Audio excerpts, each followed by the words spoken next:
alacrity, which will force him to go into the, into like a yield scepter, these defensive items. Yeah, I like seeing how he plays Necro. It's a bit more similar to how people play him in pubs rather than how people play him in pro scene. Which isn't a bad thing, because they play around it, you know. Who made you captain? It's pronounced Admiral. Alright, so there we go, ladies and gentlemen. Fire Dragoon versus Happy Feet, Game 2. And we'll see if they can force this into a Game 3. But from the draft alone, who are you kind of favoring? For me, I like the Happy Feet draft. I'm actually happy. I don't know why. People might flame me for this, but I'm actually happy to see a Viper pick. I feel like every Viper I've seen has won, so I don't disagree with you. I kind of feel like Happy Feet have the more range in their play. Quap scale's okay, Veno scale's okay, but they kind of need to be playing from ahead to really go late game, right? And they don't have the best heroes to push. They can push tier 1s, they can push tier 2s with a lead, they can take Roche if they can control the area and kind of out team fight. But as far as ending the game goes, I do see problems for their draft. Whereas for Happy Feet, I don't see those problems. They might have slightly weaker spikes in the early game, just because they don't have as many heroes that peak early. But the longer this game goes, the more I would favor them.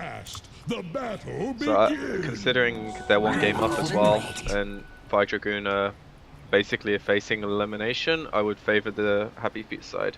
Because the mental pressure also comes into it, you know. Sometimes you try and do too much because you know you don't scale that well, and then suddenly you get 5-man wiped diving a tier 2. Or, you know, Fountain. I don't know how extreme it can get. Alright, so there we go. Alacrity, he will have his work cut out laning against this Viper. I'm just pleasantly surprised to see that we're not going to see, that 2v2 mid matchup like we're so used to seeing. I mean, so far, every game we've casted so far, it's always been like multiple heroes just coming in mid. Like we see DJ in the Fnatic game just pestering with the Viper and all. I like how they put more emphasis. Not the easiest hero to gank for Happy Feet's team, so there's no real reason. The Shaker needs to be bottom to give the Necro the creep equilibrium advantage, so he can actually get his levels and stay in the lane against these 3 heroes. And you don't really gank a Viper level 1 either, so you can do it in pubs, sure, but in a real game, if it doesn't work, you regret it very, very quickly. So we'll see roam happening, but I doubt we'll see, like, as you say, the 2v1 or 2v2 lanes. A bit more quintessential mid matchup. And Quap does not like the Viper matchup. She can do okay in it, but it's not a matchup she thrives in by any means. Alright, so so far, the way Happy Feet also plays, that, like you said, besides putting the Shaker to help Rappy get the creep equilibrium in his favor, they just tend to favor the side lanes more than they would favor Ben-Hur, because they realize that Ben-Hur, he's going to be fine on his own. And this guy, no matter what matchup, we've seen him play multiple tanky heroes. He's okay to soak up the ganks as well, because he always comes back no matter what. Yeah, from what I've seen, I really like how he plays. He reminds me of Super from VG. How so? With the heroes he plays and how he plays. That's true. He's not the most flashy, he doesn't seem to get the most amount of help. You could say Fatter-esque as well, gets farm, does things, plays with his team well. He doesn't need 2 heroes sitting behind him so he wins the lane. If he goes behind, he somehow still has a way to get back into the game and make things happen. If he's on a hero like Viper where he wins the lane, he's mechanically skilled enough to do the job. And he doesn't seem to make silly decisions and give up his lead, And this is a very fortunate Invis rune, but I don't know if he gets the kill. Ooh, just about. Just Evash. Very, very close. Very lucky Invis rune, but that's the pressure the Viper gives you. And Rubik can just clean up the scraps. It's a nice bit of experience for him as well, considering he's not too useful on the Batrider lane. You don't really want to be pulling, because Weaver last hitting on a tower is one of the worst safe laners to do it with, and you can't really kill the bat without the Shaker, I think.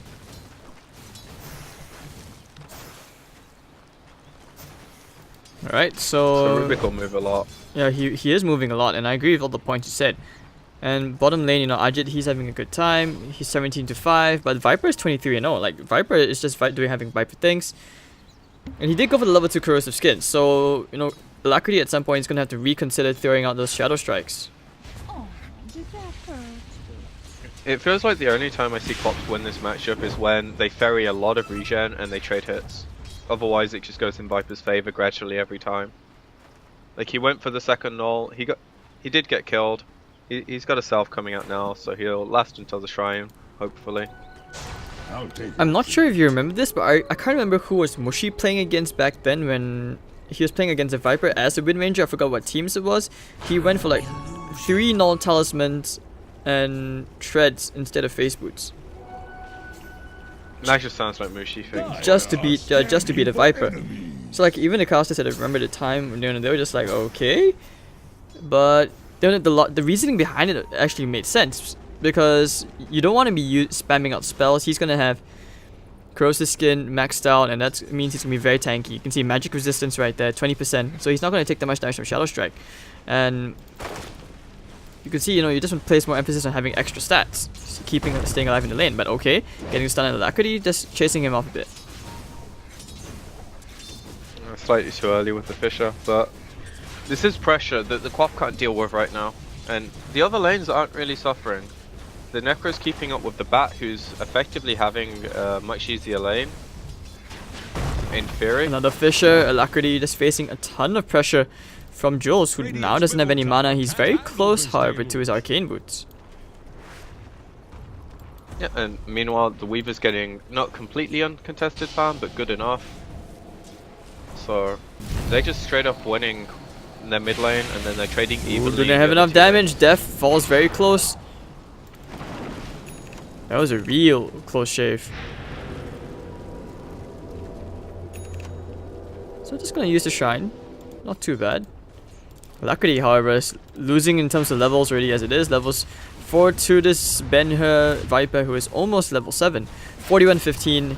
He's less than a half the CS of the Viper. Things are not looking very good at all. And I'm not even sure how he's going to come back from this, because he needs levels to even start to consider ganking. Yeah, he needs his team to probably set up a kill that he can TP and ulti in and start getting active around the map.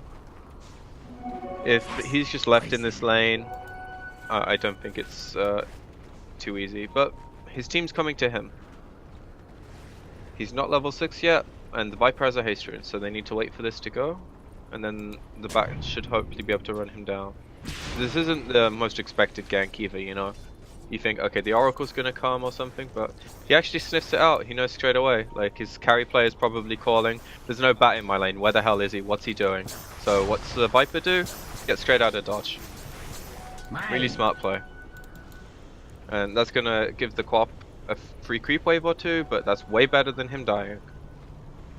Meanwhile, Jules and Jesse Vash, they did smoke to try and kill someone bottom lane, but they were a bit afraid. I think the Oracle knew as well, because he had an observer ward over there after the smoke broke.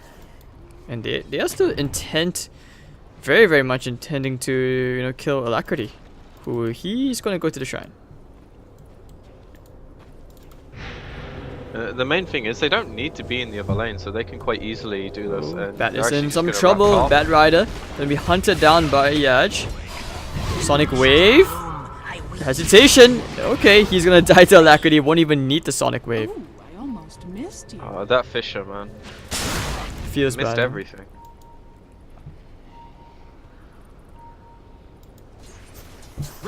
But still 2-1, you know, Viper still having the best lane of his life. He's gonna get some chip damage onto the tier 1 tower. Queen of Pain forced to go into the Sonic Wave to attempt for the kill, but on the bright side, didn't need to use it. Yeah, the sidestepping actually helped in the end, which is normally the last thing it does for the other team. It's like when you try and juke a hook from Pudge and then he just gets in bot range anyway, and then you're like, oh shit. Same Life. thing. Except this time it's 120-second cooldown. 135 even. That isn't expended. Rubik has another Invis rune. Don't think this is scouted. Can they make a play with it? Bottom's a pretty easy kill with +1 hero if the Weaver doesn't have a TP, so he can't come down. Maybe they can do it between the two of them. I don't think so. Do they have enough damage? I think they need like 2 death pulses.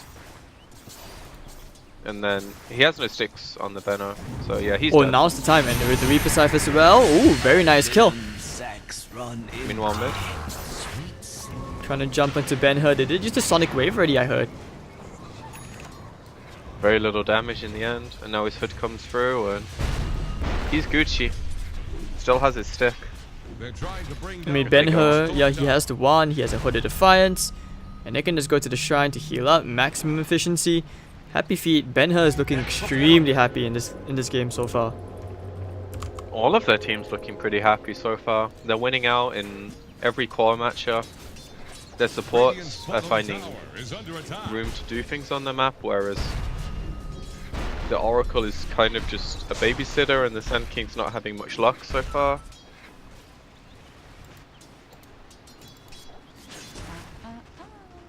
Alright, so how does Queen of Pain come back from this besides kills? You know, she can't farm. Does she, like, you can see they put Alacrity into the safe lane just so they can try and get him up to a satisfactory level of farm, at least for now. You get a few Sonic Wave kills, things can easily change. It's finding them though, and how long it does take. I think if you try and go on the Viper, it's kind of like when they kept going on the Centaur in the previous series.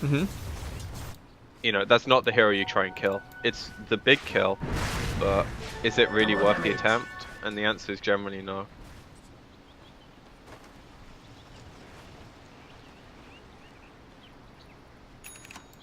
Okay, so Batrider Def actually going for the jumps first, so it looks like he just wants to go all Rambo, you know. Get some early kills running, and the Aura's gonna help with the rest of his team as well. Then he can build into his Blink Dagger. He is actually quite fit. I mean, 10 minutes in, he's got all these items. He's the most farmed hero on Fire Dragoon's side right now. And Ben-Hur with double damage gonna start chipping away at this bottom tier 1 tower. Like a drunk sailor. Yeah, this is just something that they don't really have the tools to deal with right now, and their counterplay options are pretty limited. So Venno is just completely given off all lane. Just goes, starts farming ancients and neutrals, which it's efficient money-wise. It's just how little he actually accomplishes on the map by doing it. Maybe they can actually find the Viper here? Interesting TP out. They're trying to go into Ben-Hur. Fortune 10's gonna be there. Dev popping their jumps, Viper Strike, telekinesis lift into the air. They have the Death Pulse heals, popping the one charges, and with the Reaper Scythe, they take care of Alacrity. Using the nice lasso, they're gonna put Rappy back in, but that region, too much. With 10-1 charges as well. Adam actually might even die here, and Adam's dead for the count. Rappy, the double kill. That's so tanky. What a surprise. 2 braces and a hood. Viper didn't even have his treads and his range off. Like, I mean, it's so easy for us to say they just shouldn't fight that, and you see the temptation, and then they're just like 10-15% damage short, the fight gets turned around on them, and now they're going to probably end up losing their mid tower. All because they got a little greedy. And they're already 1 game down in this series. They're a team that honestly relies on fighting to be able to win the game. You can split the map with their cores, but does it amount to them ever being able to win the game? Takes a long time. And Happy Feet have good heroes to catch them as well. Shaker's one of the best anti-rat heroes, and Necro is just one of the best heroes at capitalizing on kills in general. And it's not like Weaver's irrelevant this game either, because he's ahead, he's going Linken's, he's still going to feel like a threat in all the fights, just by casting Swarm and a few right clicks on the Oracle maybe, or whichever hero they're focusing. So they have major issues right now, let alone the fact that this ward is just out of sentry range and they have some really good deep vision.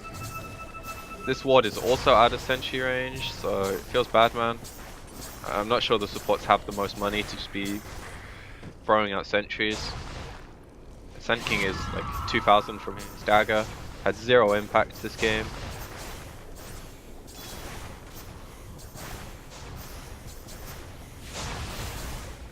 Alright, so 6-1 Happy Feet. We're averaging a minute for 1,000 gold earned this game so far. Jules getting closer to a Blink Dagger. A very quiet game from Alacrity. I mean, I talked about how this guy, you know, he's a very high MMR player. He's definitely mechanically skilled. But now using the lasso, they will find Yash. They should be able to kill him off here. Yes, they will.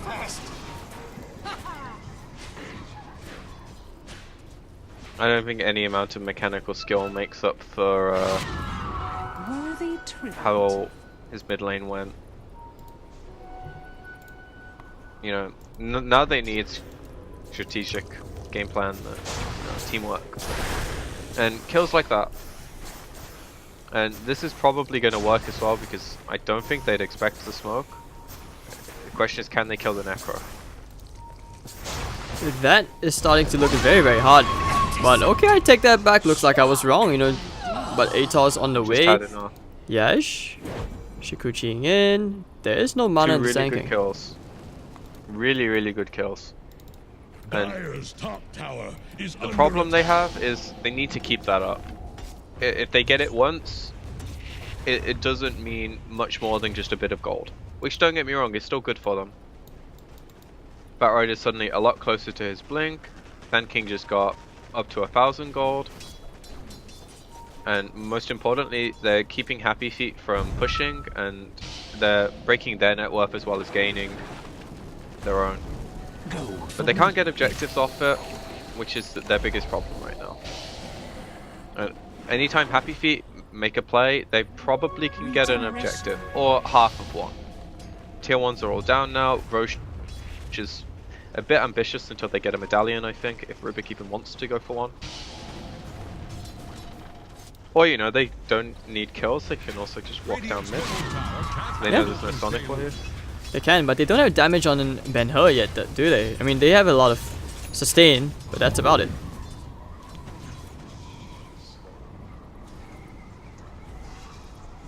I think it's mostly about, like, just testing the waters right now. Try and force some heroes back, see what the reaction is, and then play around with it. Because yes, they can fight right now. I mean, if they can fight, why aren't they? Happy Feet? Mm-hmm. They're not being given the fight, you know? Like, their Shaker's just about to get his blink. So they don't have their major initiation yet. And unless Fire Dragoon come to them, they don't really have, like, the range on the initiation. But now that does change slightly.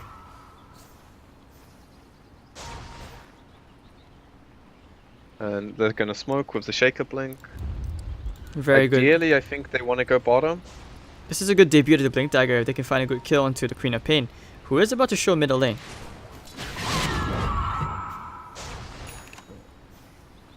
Good game sense though, realizing something's up. Weaver does find 3 heroes. Epicenter. Can he get out?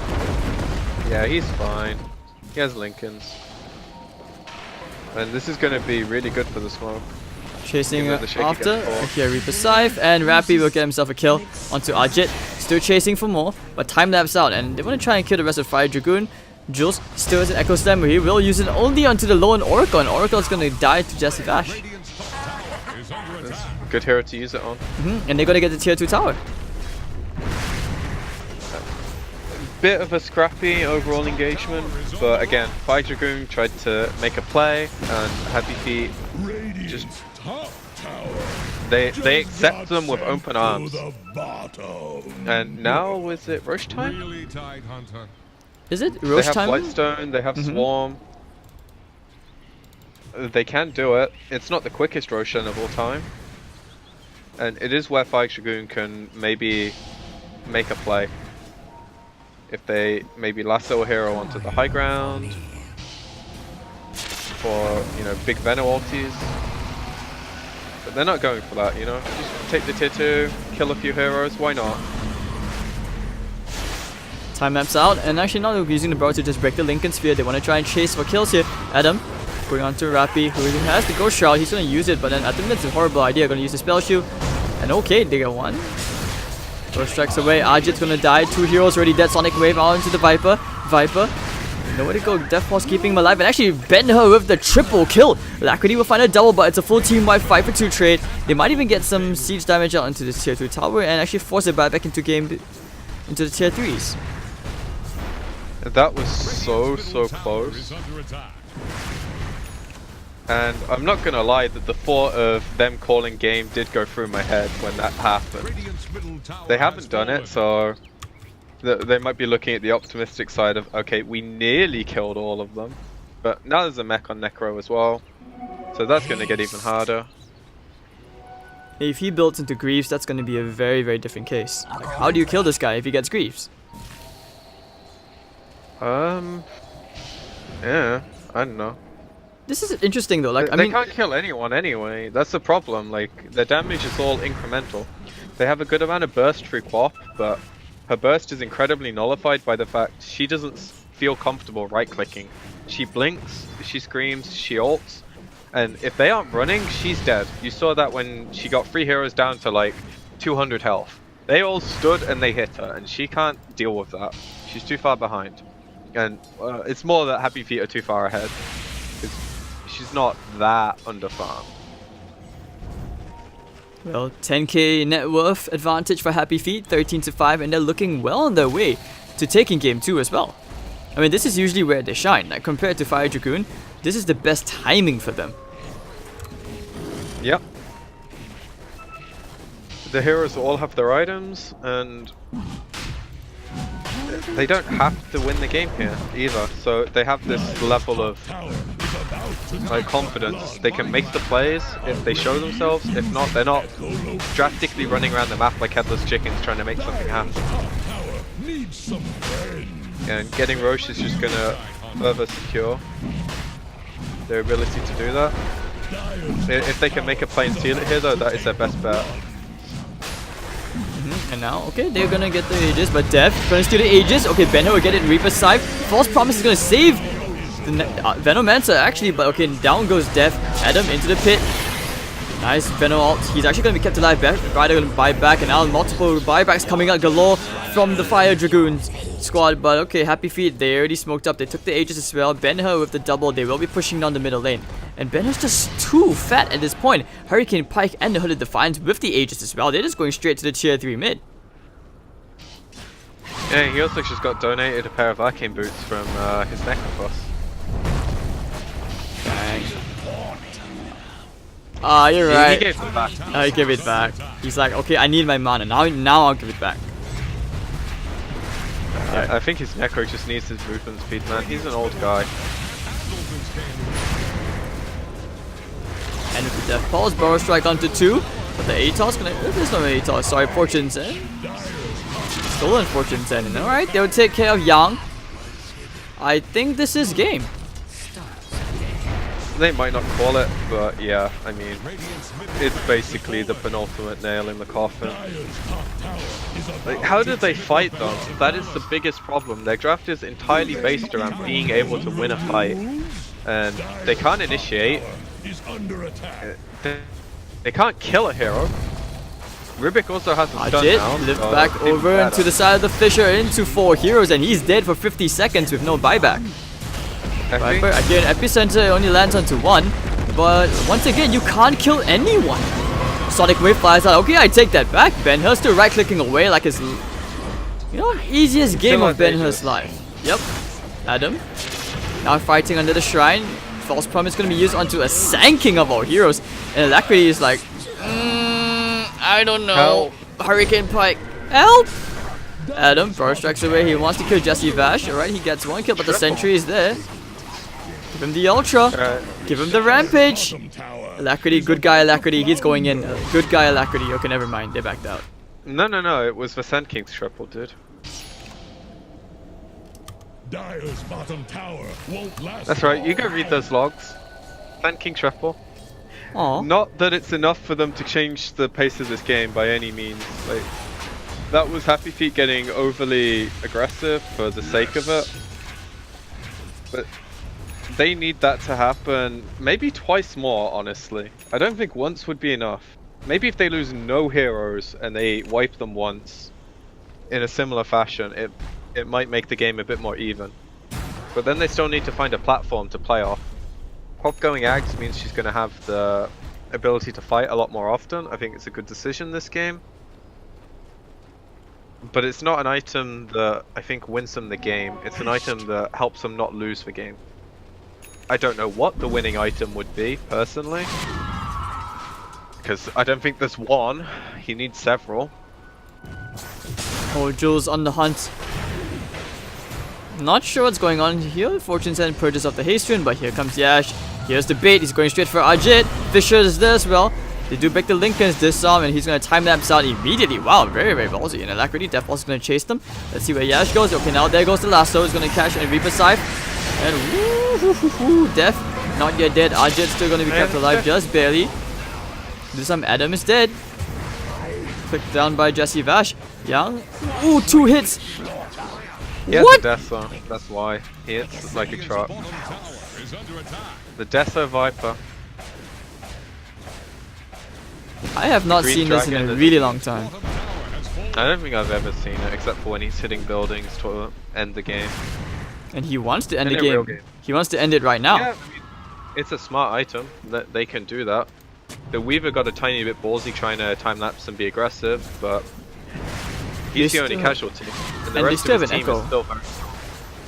Yeah, and the Shaker solo smoked as well. I think they saw it, but they still don't know where he is. Is under attack. So they have to be scared. And just lets these 2 heroes hit the high ground. They still have Greaves as well, so super tanky, super sustainable. If you gave Veno 10 levels, they might be able to hold this, but yeah. Oh, look at all the 4 staffs around. He was just breaking the smoke, I think. I saw it. That's how confident he is, you know, just forced into 5 heroes that smoked. Just to break it. Next level. And now the Weaver's back. So, Radiant's bottom how did tower they has find a fallen. jump? Lasso, they want to try and kill Rappy. I'm not sure that's the ideal target. Sonic Wave is going to be thrown up, but there goes the Ghost Shroud. He's just going to heal back up, and down goes Death. Okay, and down goes Ajit. Ben-Hur having the game of his life. Getting disarmed. Epicenter is going to fly out. Looking for the burrow. Maybe it's going to land to 2 heroes. Buyback comes up from Ajit. Can he kill him off? No, Young's going to go down to Yash. And they're happily clicking away. The GG will be caught by Adam 32-9. Getting stomped in game 2. I believe this is what happens when you lose the early game with an early game based team. And I would not like